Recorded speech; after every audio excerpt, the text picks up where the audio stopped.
kind of a lifelong learner, and Yeah. so that is probably that's the most important skill set I have.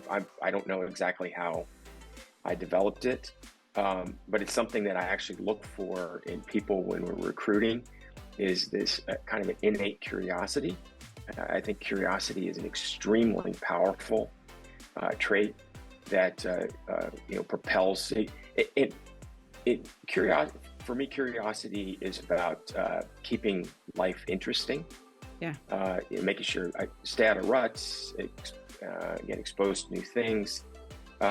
So one of the wonderful things about technology is it makes it, for curious people, it's fabulous. Are you ready to elevate your leadership skills in the electronics manufacturing industry? Join Sannah Vinding on a transformative journey as she unlocks the key to exceptional leadership in this dynamic field. Discover invaluable strategies, emerging trends, and best practices through expert perspectives and insightful interviews. This podcast is your ultimate resource for gaining a competitive edge, staying ahead of the curve, and shaping the future. Tune in now and unlock the secrets to leadership success in the world of electronics manufacturing. Welcome to Mind Innovation Leadership Podcast. I'm your host, Sannah Vinding, and I'm thrilled about today's episode. I want to introduce today's guest, Michael Knight. He's the president and CEO of Entrance International.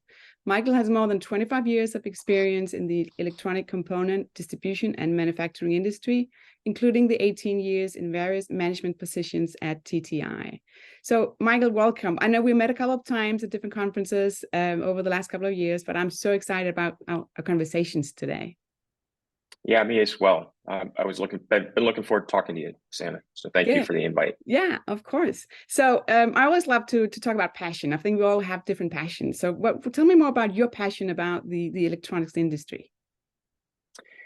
Yeah, so it's actually, I've been in the industry in one form or fashion now, probably over 30 years. So it's I could say it's almost a lifelong passion. It's certainly my working life. It's been a passion, and it really centers around the fact that technology is transforming society, transforming life as we know it. Yeah. And I'm a big believer in the exponential nature of technology, and I feel like we are now moving into the exponential part of the curve. The first part of an exponential curve is very linear. Yeah. It's kind of a nice even stair step. It's the second piece of it where things break free of gravity and get truly strange and wonderful, in my opinion. And I think we're knocking on the door of the second half of the exponential curve right now. So what I love about the industry is I got started in Silicon Valley back in the 80s. And the industry was still a little bit kind of the Wild West. There, you could get a sense of the potential, but we're talking about early days of PCs, no internet. When I got started, fax machines hadn't even mainstreamed. So you could see the transformation potential from computing and communications in terms of how people interacted, the impact it would have on the nature of work, productivity, et cetera, et cetera. Yeah. But you couldn't really at that point see the internet wasn't really, it wasn't a widely known concept. The fact that you could have the internet in your pocket, and just all of this stuff coming and green energy, et cetera, wasn't visible from that standpoint. So to directly answer your question, what I love about this is kind of watching how it evolves, and then reflecting back on okay, how did we get here? Yeah. And from that, can we extrapolate where we're going? Yeah. Which is, it's easier to look backwards and connect the dots and say, I should have done that. Why didn't anybody else develop that one? Right. Yeah. Oh, exactly. Yeah. And those are my regrets. Like, how could I have missed that? Yeah. But really, really hard to peer into the future, because one path leads to several paths. You have, and then those paths lead to several paths, and before you know it, so that your path choices are exponential. So it's very hard to draw a line into the future to whatever future state. Yeah. So it's every day's a surprise. It is. Yeah. And I like what you're saying. It's easy to reflect, right? It is. And saying, oh yeah, the signs were there, but maybe we didn't notice it at that time. But now you can see the signs much clearer.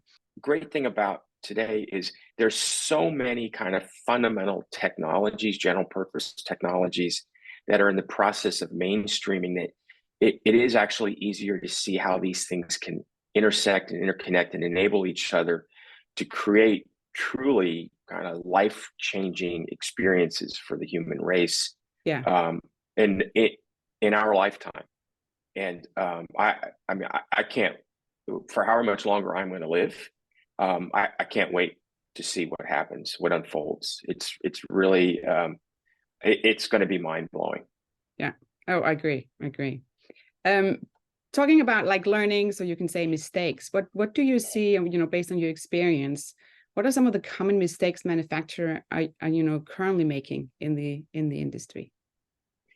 Yeah, so there's a core one that's occurred over and over again through my work history, and is occurring right now. And that is overestimating the speed at which things change and transform and new stuff mainstreams in the market. Yeah. And then underestimating how big things are going to be. And then related to that, frankly, just having amnesia about how these cycles work. And so what ends up happening, and it continues to happen, you'd think it wouldn't with kind of modern data analytics, but when things are, we overreact when things get soft, and then underreact when things get strong. So we've been in a long-term cycle of, at the end of the day, over time, demand exceeds capacity for electronic component manufacturers. We're still dealing with it today. The news headlines would have you believe that lead times are back to normal. There are no more shortages. We're back to a buyer's market. Not even close. This is there are still plenty of areas where things are super tight. And in your core business, I know you see this in terms of power discretes and things, where there just frankly is not enough capacity, manufacturing capacity in the world to service even today's true underlying demand, let alone what's coming in the next upcycle, which is not that far away. Yeah, you have to be ready. I think that takes into, because I want to talk about skill set, right? And the industry and the aging of our industry. So what's your experience or your advice right here of how do we get younger talent in? And also how do we make sure that we have the right skill set? Yeah, I don't know that I have any great insight to add there. I think I'm as confused as anyone else of my generation in terms of what how the younger generation is wired and think. Obviously, it's super important. As I look around the industry, even with my own company, lots of folks that will soon be retiring. And not a lot of folks underneath them that have, and this is all related, have the experience, the desire, and those things are very connected. To step up into the vacancies that are coming. So it's something I think a lot about. It's something my team is working on, and I don't have the answer short of something like, okay, come work here, and you can have a 3-day work week at full pay, and you can have a beanbag chair of your own color, and et cetera, et cetera. It's I don't know. There is definitely a disconnect between what drives and motivates the younger generation and older generations in the workforce. That's not a good thing or a bad thing. It's just a thing. Yeah, it's a change, right? An adjustment. And then in a few years we can look back and then we say, oh yeah, the signs were there. No. Yeah. What about learnings, because I love to learn, and it can be, either from other industries, it can be other verticals, right? Will jump on YouTube. So how do you learn, or how do you stay up to date with all the technologies, or just what's happening? Reading, talking to people, I'm kind of a lifelong learner, and so that is probably that's the most important skill set I have. I don't know exactly how I developed it, but it's something that I actually look for in people when we're recruiting, is this kind of an innate curiosity. I think curiosity is an extremely powerful trait that propels curiosity. For me, curiosity is about keeping life interesting. Yeah. Making sure I stay out of ruts, get exposed to new things. So one of the wonderful things about technology is it makes it, for curious people, it's fabulous, right? Yeah. I have news feeds that the AI very quickly learns what I'm interested in and finds stuff that puts in front of me. Now, there's some downside to that too, in terms of bias and other things, but generally, it's a lot easier for me to ingest knowledge in kind of microbytes. If I'm sitting at a traffic light, I can it's enough time to pick up something new, find other things to explore. Podcasts are a big deal for me. I listen to lots of different podcasts, and so it's just I've always been a big book reader. I generally read an hour to 2 hours a night before I go to sleep. So it's if you're curious, it's fantastic. Self-edification has never been easier. Yeah. If you're not curious, you're in trouble, because the world is changing very quickly, and you're not going to be able to keep up. Yeah. No, yeah, I agree. Also with the podcast, I think, and of course it just exploded under the pandemic, especially when I went out and what I was following and listening, and it changed, right? I followed different ones, and then I'm like, oh, let me listen to this one. But I think with the offering of a podcast, it changed my habits, right? If I'm walking the dog, right, I will go out and then I will listen to a podcast, or going around the house doing cleaning up a few things or something like that. I will put it on. And I see other people as well, right? You see, like, everybody is wearing a lot of earbuds. So it's just interesting how the technology, how a pandemic, right, a disruption, actually changes the way we live.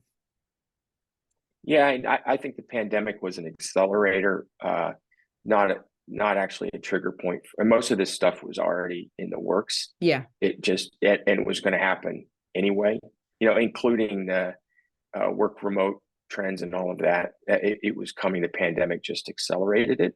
But you started your podcast kind of in the back of the pandemic year, didn't you? I did. That must have been interesting.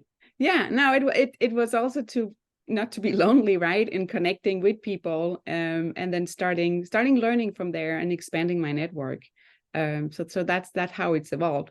And again, looking at the first one I did, and then to where I am now, right, again, that has been a journey as well, and it's still fun. What about so again, how you're learning, how do you make sure that you keep that passion for learning, or passion for the curiosity within your organization? How do you make sure that that's there? Yeah, so that's a great point, because if you're deliberate about it, you can foster it in others. So I talk a lot about technology within my own organization, encourage others to go to trade shows. I'm passing around podcasts. I'm a big sender of articles and things that. And what I tend to do, which actually helps me metabolize information, is summarize it before I send the article through. Yes. So on top of it, I'll put a little summary with kind of teasers to hopefully to get the person or people I'm sending it to get into it and read it. One of the things I did when I got to Andres, which was the end of last year, was we started talking a lot about social media, especially LinkedIn, which I'm a big fan of, and I publish a lot of stuff on LinkedIn, and I encourage the whole team to engage with LinkedIn and not and to think of it differently than most of them thought of it. Think of it as this source of enlightenment is too lofty a word, but a place to go get knowledge, a place to self-develop, and through that, get exposed to other things that I'm getting exposed to, things that I'm helping expose others to. So the short answer is just to create an environment where people give it a chance, because I do think once you kind of get the habit, it's crazy addictive. Yeah. My problem now is to get out. No. it's a rabbit hole. Yeah. And if I'm not mindful, I will spend more time than I should in a given day. Yeah. In indulging in a hobby that I enjoy, but isn't necessarily leading to outcomes in my work life or my personal life. It's frankly, a lot of what I do day to day, I feel kind of guilty. It's a guilty pleasure. Yeah. Keeping up with this. So yeah, it's the rabbit hole, right? Where suddenly 10 minutes later, you're like, oh, I was just going to look, and then like that 10 minutes went away, right? Or if you're like, if me working out and you're doing the plank, that 1 minute it takes forever. Yeah. So maybe I just need to be on LinkedIn for 1 minute when I'm doing my workout. But it's just when I work out is when I consume a lot of podcasts. Yeah, because it does if you're focused, then what else you're doing, kind of that you lose track of the time. Yeah, it's terrific. That's how it is. Also talking about, I wanted the skill set again, and the workforce. What kind of, if somebody's new and want to get into the industry, what kind of advice do you want to give to that colleague? So, and this is old school. Yeah. And it is pick something and stick with it. Give it a chance. Show up early. Do your best to outwork everybody around you. Pick a mentor. Attach yourself to somebody that you think, boy, in a couple of years, 5 years, 10 years, as I look ahead, I would love to be where this person is. I would love to, have the kind of attitudes and ethics of this person. Yeah. Be very deliberate about it. And regardless of your field of interest, what company you go to, etc., network like crazy. And this is something that I don't frankly see a great appreciation for in younger generations. I see younger people in the workforce, and this is a generalization, but tend to compartmentalize. They've got their work life and kind of all in on work, but there's a cutoff point where then it's their personal life all in on personal. Yeah. And so what ends up happening is at the end of the workday, if there's an event, a mixer, someplace to go that you can network in your industry, the attendance on those things has gotten quite small. And I think that's a mistake. It's never too early in your life to start to network. Virtually all of the great things that have happened to me in my life and career have resulted from an investment in networking I made prior to them happening. Yeah, that's a good advice. I like that. I think when I look at my career, I was not good at that in the beginning, but I'm getting better. So yeah, good advice. Yeah, it's something that's worth being deliberate about. Yeah. Yeah. So you mentioned like mentoring, right? Or finding something. Do you have any setup in your organization right now with like mentoring new employees coming in, or just going outside of your organization? We do have a very good onboarding program for not only new employees, but for folks who join the company through acquisition. We're quite acquisitive. We're getting ready to really formalize it. And I've got the HR and organizational development team here is phenomenal.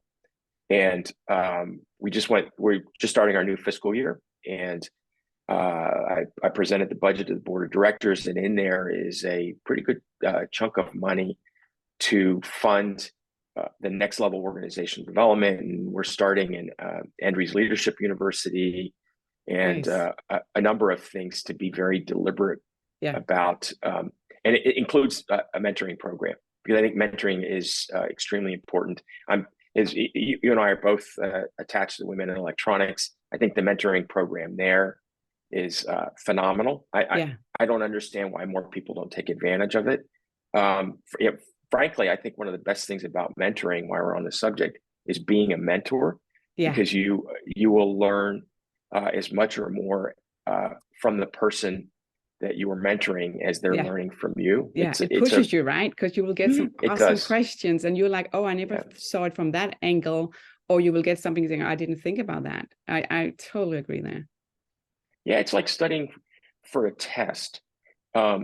It creates an environment and some back pressure that kind of sharpens your focus and gets you thinking in different ways and storing information in different ways. It's a really good way to, personally, mentoring helps you personally develop yourself. So it's an awesome investment. Yeah, it's well spending that time. I want to go back to the industry again and talk about more like automation and robotics. What kind of role do you see in the future? You touched a little bit on it, but if you could expand a little bit on it. So there's a long-term trend. Go back to the looms in England in the early industrial age, 1800s, when the Luddites were running around. And it is about using technology to leverage human productivity and capacity. And in many ways, it's been going on for several hundred years, probably longer if you want to go back to when we first picked up a sharpened stick and used it as a spear to hunt, right? It's extending our capability. But in many ways, I think it's early days, because again, it's this conflux of technology that, we're now talking about Industry 4.0, where you have super smart, sensor dense environments where you're making things more effectively. One of my favorite technologies when it comes to manufacturing that I think is very transformative is this whole concept of additive manufacturing. This is a rabbit hole I'm really far down on, and because additive manufacturing is biology. You and I both are the product of additive manufacturing. You start single cells and divides and divides and divides, and so it's extremely efficient, and you can do very complex things. I mean, is there anything more complex in the universe than a human being? I don't think so. No. And not possible with a subtractive manufacturing process. A subtractive manufacturing process starts with a tree to make a toothpick. It's incredibly wasteful. It requires a ton of energy, and there's loads of flaws that get introduced in the process. So, right now we have, 3D printing's been around for a long time. SLAs and that kind of things, more than 20 years. But and there are a lot of things that are keeping 3D printing from just really becoming the way of doing things. But we're going to solve for those. It's material sets and algorithms, and I just think it's wonderful, especially to tie it back to biology. The notion of 3D printing replacement organs for ourselves as we get older. Man, that's a game changer. Right. You'll get old. No. No, it's nobody gets out of this alive, right? So No, that's awesome. So last question here, Michael, is, if you could give yourself an advice, like to when you look back for like 10 years ago, what kind of advice will you give yourself? That it would be actually just to keep doing what I was doing. I have zero regrets about my career, how I've lived my life. And it sounds weird, but I, I just keep doing it. I put my head down, stay curious. Maybe I'll tell you one of the things that's as I've gotten older, I've gotten more sensitive to kind of giving back more, investing more in the communities that I'm engaged with, and investing more in friends and associates. If I were going to do anything, I would have made more time for that earlier, because it really is rewarding. But other than that, I'm very very fortunate. Awesome. I think if I look back, and it's, there's always different things you reflect on. I think now I should have valued my time a little bit different. That's interesting. Yeah. On what to, not that it's a mix, right, again, of your work and your work life, right, and your personal life, but there's some things where I'm like, yeah, I should maybe have done things a little bit different. But again, right, you can only do what you do, or you can only do what you know at that time, right, or what you feel or what you believe. But I value my time differently now. That ties back to what we were talking about earlier. It's easy to look backwards and say, boy, if I made a different choice here. Yeah. But so a different choice would lead to different outcomes, right? And I think the only, if you've had an outcome that you regret, then it's easy to say, I wish I'd made a different choice. But if you had an outcome that's, hey, this isn't bad. Yeah. But if I made a different choice, could it have been better? Could I have been the next drummer in the greatest rock and roll band on earth, which is Cheap Trick? If I had made a different, I drummed a little bit when I was a kid. If I'd made a different choice, could that have happened? Would that have been like amazing? Yeah. Yeah. But would it have been more amazing than this? Don't know. And you will never know. Yeah. Yeah, and we don't yet have time machines, so you gotta kind of live with the collection of choices that you've made. And you make choices every day, right? And I think making the choices, but when you look back, it forms who you are, right? So it is what it is. But it's just an interesting, I think. Well, it's always interesting to reflect. It sounds like as you think back on your life, there are a couple of choices that you might have made different, or think you might have made different. Maybe no, yeah. I think I'm more curious, right, to say, what if I picked that one, right? Then what would have happened? So it's just the curiosity. So you're Danish by birth and origin. Yeah. So at some point there were choices made that got you here. Yes. Yeah. Yeah, a job offer. And family moving. But that was another way, right? Again, that was just going in and being curious and going somewhere new. And I love it. I think that learned me to be more outgoing, because when you land in somewhere where everything is just new and you have to learn everything, from taking a new driver's license, right, to learn, what needs to be filled out when your kids go to school. That's all kind of new things. That's always like that first time. But it shapes, who you are, and it shapes you as a parent and as a worker and a colleague and everything else. This is off topic, but at some point in time, do you see yourself going back to Denmark? I will never say never, but maybe. But it's I think it's where you're. I'm there where I'm happy. I want to take it there. So it's not. I don't think the grass is greener here or there or other places in the world. There's always a trade for something, but it's it's stay where you believe you're where you're comfort and happy and have your values. I think it's all about the values. If somebody wants to reach out to you, how can they connect with you? Probably best way is through LinkedIn. I'm on LinkedIn quite a bit. Yeah. So I'm easy to find on LinkedIn. I go to lots of conferences, even so I'm adjacent to the electronics component industry these days, but Still very connected. In fact, next week I'll be at the Women in Electronics Conference in San Diego. So if somebody happens to be there and we don't already know each other, please introduce yourself. But LinkedIn's probably the best way. I move around quite a bit. Yep. And so, even my own family sometimes tracks me down via LinkedIn. That's funny. I always said that my LinkedIn is my VIP email, right? If somebody is messaging me, I will check that one. I agree. Yeah, it's easier, right? There's not too much cluttery in it.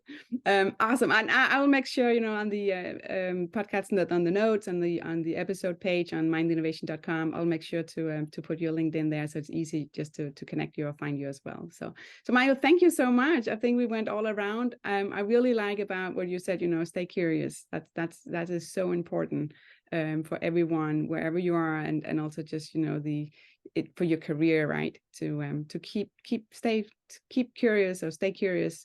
And there's so many options out there to learn right now.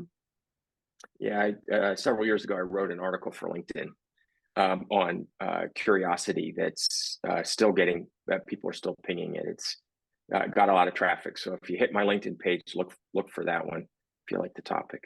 I'll look for it. So thank you. Thank you for the invite. I really appreciate it. Enjoyed the conversation. If you like Mind Innovation, don't forget to subscribe, rate, and share the show wherever you get your podcast. You can follow Sannah Vinding and Mind Innovation on Instagram, LinkedIn, and YouTube. And make sure to check out mindinnovation.com. Stay curious and keep learning. See you next time.